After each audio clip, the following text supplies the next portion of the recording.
Hey, it's Matt Moscona. You found it. It's AFR Saints, your home for daily content on your favorite team, the New Orleans Saints. Please subscribe, smash the like button, hit the bell so you're notified whenever we post a new video.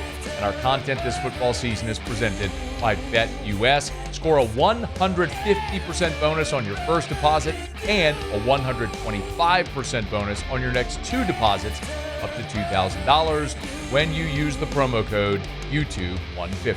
Enjoy the video. Who dat?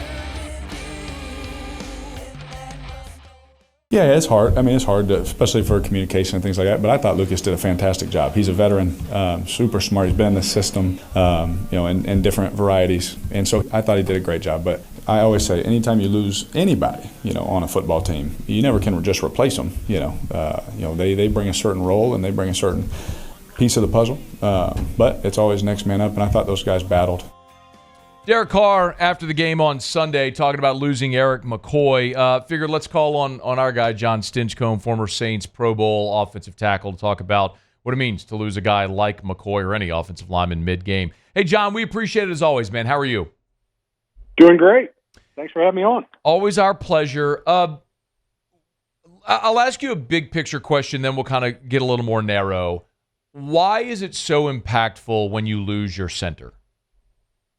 Well, they make calls. They get everybody on the same page before the quarterback gets up there. Obviously, any veteran quarterback has the ability and wherewithal to make adjustments, but it just speeds up the process of and the operation of being able to get up and down and in and out of a huddle and get into your play a heck of a lot quicker when your center is able to get everyone on the same page almost instantaneously. And anytime you lose a veteran like McCoy, who is the bell cow of that offensive front, it's going to be a loss that's felt. Let me ask another one specifically about McCoy. Why, and you've gotten to see him a lot, obviously, what makes him specifically so good at what he does? I think he's got a really good anchor, and he's athletic, and that really separates a lot of the centers. Some are one or the other, very few are both, and he's got that ability to move in space well, but also, one-on-one situation with some of the nose guards in this league is a challenge for a lot of guys, and he's got the power and ability to sit down and still allow a pocket for Derek Carr behind him. So, he's one of the best centers in the league and probably at times has been underappreciated. We'll get right back to the video. Got to share a little secret with you. As soon as Erik McCoy went down on the third play against Philly, I live bet the Eagles plus 3.5. Old betting angle that I love. Team loses its starting center. They fail to cover 80% of the time. Of course, the Eagles ended up winning the game. Maybe made the loss not sting quite as much. But remember, Falcons this week have lost their starting center. So how about you maybe make a little wager with me on the New Orleans Saints? You can do it at BetUS, our great partner here. They got a great special for you right now. You get a 150% bonus on your first deposit and a 125% bonus on your next two deposits up to $2,000. It's when you use the promo code YouTube150. So let me show you how easy this is. You go to BetUS. We're going to hit the football drop down right there. We're going to pick the NFL odds for week 4. As soon as they load, look, there it is. The noon games on Sunday, Saints-Falcons. Saints are getting a point. I actually think they're going to win this game outright, plus 105. So let's take the Saints to win it.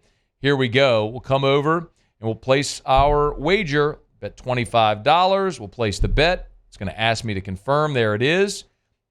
And just like that, we are all locked in with the Saints on the money line to beat the Falcons in Atlanta on Sunday. You could do it that easily at BetUS. Remember, you get a 150% bonus on your first deposit, 125% bonus on your next two deposits, up to $2,000. Why wouldn't you take advantage of this?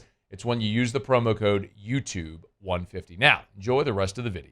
I would certainly agree with that. Pro Football Focus rated him through 2 weeks the highest graded offensive lineman in the entire NFL through 2 weeks. So obviously that impact was felt.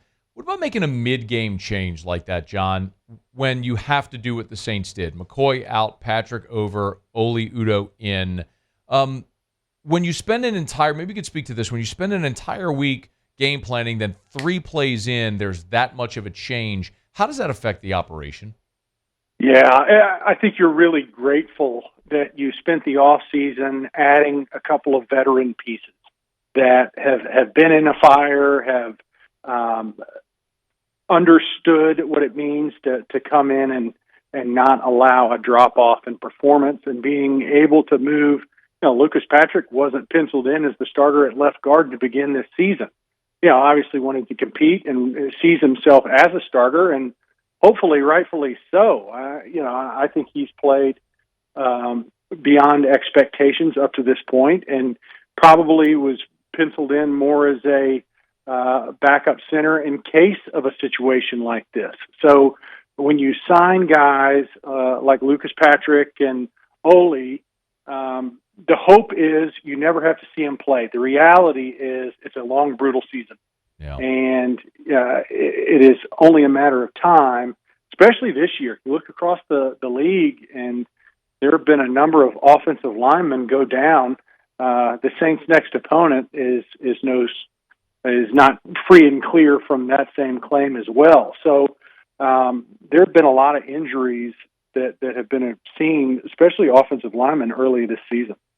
And Falcons lost their center, Drew Dahlman, as well. They're going to IR, so the Saints are going to play a team this week that lost their starting center as well. And Jon Stinchcomb is our guest.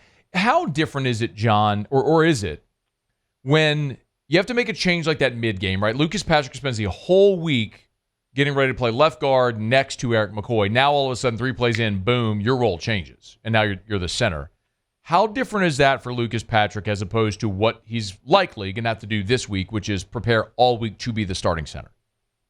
Yeah, I mean, I think you're grateful that he was a starter. So there is a mental aspect of just preparation, but the ask is different. Trying to identify and be the vocal center point for that offensive line when you were expecting a different role heading into that week. There is a change, and I thought he did a great job of trying to make that transition. But having a week's worth of preparation, anyone would appreciate that more. Obviously, for Lucas, he's going, okay, now I can see things different. The ask is a little bit different, and I've got a full week to prepare for that. But that's the nature of the beast. For the interior guys, they know that it's only one snap away from stepping into whatever role that you're assigned to. And for Lucas, again, I think it's that veteran mentality and preparation that comes with he had to be prepared if something were to happen to McCoy like it did, for him to slide over and step in. So it's really more of a dual ask for him that now he can just focus solely on playing center heading into this week. John, is there a game you can remember where you had to deal with something similar, like a sudden change like that a game that immediately pops in your mind, some of the challenges you all faced when you had to go through something like that? I'm thinking about, there's a couple different scenarios where it was star caps. It was a diet drug where it wasn't until late in the week that we recognized there was 4 players, I believe, that weren't going to be available. That's a little bit different than midstream, mid-game. There are always, I can think of a couple different games where, a player goes down and lost for the rest of the game or the rest of the series. And, the old adage of next man up, that's the league that we're in. And there are some adjustments that are made depending on what you're walking into. I know, there was an opportunity when Jamal Brown went down. He was playing left tackle, and Jermon Bushrod, who was young, probably his rookie year that year, comes in at left tackle, and there were some schematic changes because we're in Denver, and their defensive ends were some pretty adept pass rushers. And there's only so much that you can adjust, but you also recognize that there is a change, just like the Saints will recognize there is a change. I mean, Erik McCoy is one of the best, and you're grateful that you've got a guy like Patrick that can step in, but to think that there's not going to be some differences that are noticed or felt, I think would be naive, and I certainly don't see this staff nor this team as being naive. John, do you have a feeling, because we also, in 2021, Cesar Ruiz, who was a center at Michigan, when McCoy got hurt, slid over and played center. So you got two guys that could do it. Do you have a feeling one way or another if they should move Ruiz or Lucas Patrick? Well, they certainly didn't ask my opinion. Right. I feel confident that they know what they're doing. I've always thought it a little bizarre. I think having watched Ruiz's film coming out of college, looking at his profile, that I thought he was a more natural fit at center, and was just willing to slide over because McCoy, has established himself in that space. But I trust the fact that the coaches who see them on a daily basis have a much better understanding of the skill sets and how they complement one another better than I do. Yeah. The last thing is sort of the domino effect, right? It's not just that you lose Erik McCoy, but then you slide Patrick over, Oliudo goes in. Now you've affected multiple positions on the line. The next man up adage, it's what we always say, and I'll talk about it. That's easier said than done. Obviously, starters are starters for a reason.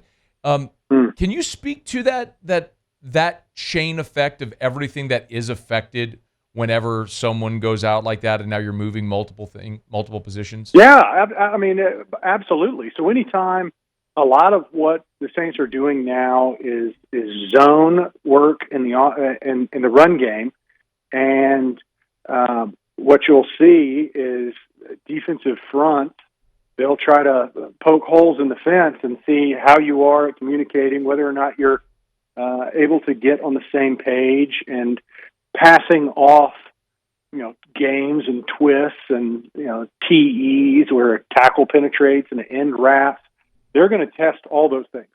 And you get a feel for how to work with the guy next to you. I know it was different with, let's say, Montre Holland or Jamar Nesbitt back in the day than it was with Ja Reed, the way they took on blocks, their entry points into double teams, all those things change.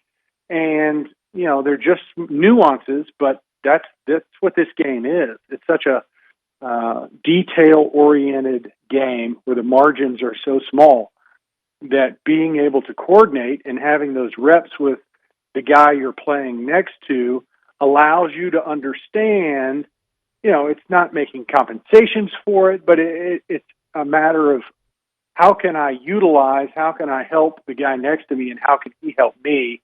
How are we going to maximize our abilities together? So there's a lot to it when it comes to anytime you're working next to a guy where, for fans, they don't care. I mean, your job is to block those two guys in front of you, get it done, which is sometimes easier said than done. Last thing for you, John. I always said the last thing, but I do have one more because as you were running through that, I was thinking about the game itself against Philly. How much of the struggles that they had, both in pass protection and the ability to get the run game going, would you directly equate to Erik McCoy going out, the shuffle there? How much of it maybe was Philly did a really good job of, now that there's 2 games of film of what New Orleans, the offense is trying to do, they were able to game plan for it?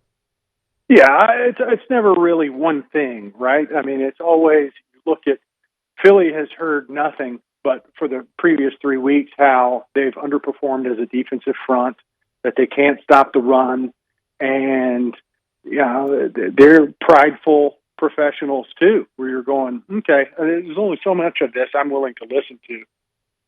So I think that's part of it. I think also New Orleans isn't catching anyone off guard anymore. I mean, we've shown a couple cards now and proven that this Kubiak system, in conjunction with the players that obviously are buying in and believing in it, is very effective. So, one, there's a motivating factor on Philly's side. Two, there is not the ability to catch folks off guard anymore. You kind of know what you're going to get.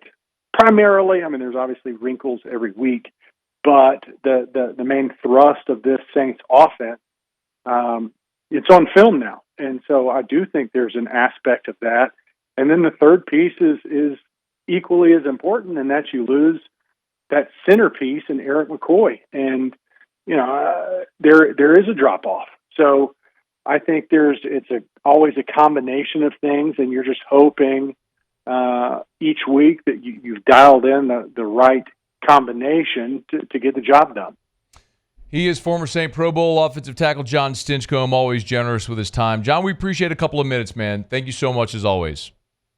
I enjoyed it. Always like talking a little ball, especially Saints football, and in advance of the Falcons week, no less. So looking forward to it. Should be a good NFC South battle that I fully expect the Who Dat Nation to be celebrating afterwards. Man, they need to go get this one. Here's hoping they can. Thank you, Jon. Appreciate it.